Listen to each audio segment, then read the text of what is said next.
একদিন এক ইঁদুর খাবারের সন্ধানে বের হলো। কোথাও খাবার না পেয়ে সে রাজার ঘরে প্রবেশ করলো।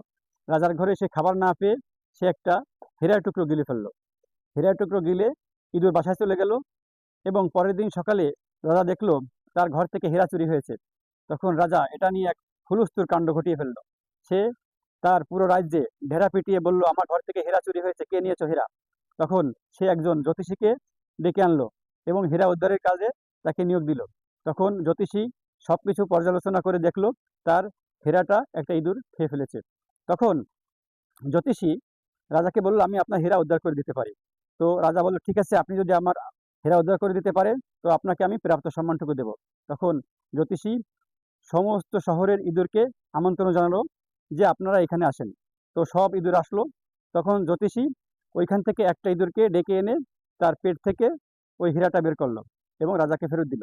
তখন রাজা বলল, এত হাজার হাজার ইঁদুরের ভিতর থেকে আপনি কি করে একটা ইঁদুর কাছ থেকে হীরা বের করলেন? তখন জ্যোতিষী বলল, রাজা জ্যোতিষীকে বলল, আপনি কি করে বুঝলেন এই ইঁদুরের কাছে হীরা আছে?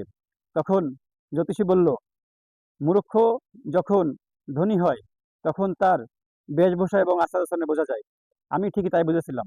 ওই ইঁদুর যখন হীরা খেয়ে ফেলেছে তখন সে ওই ইঁদুর রাজ্যে তাকে রাজা মনে করেছে।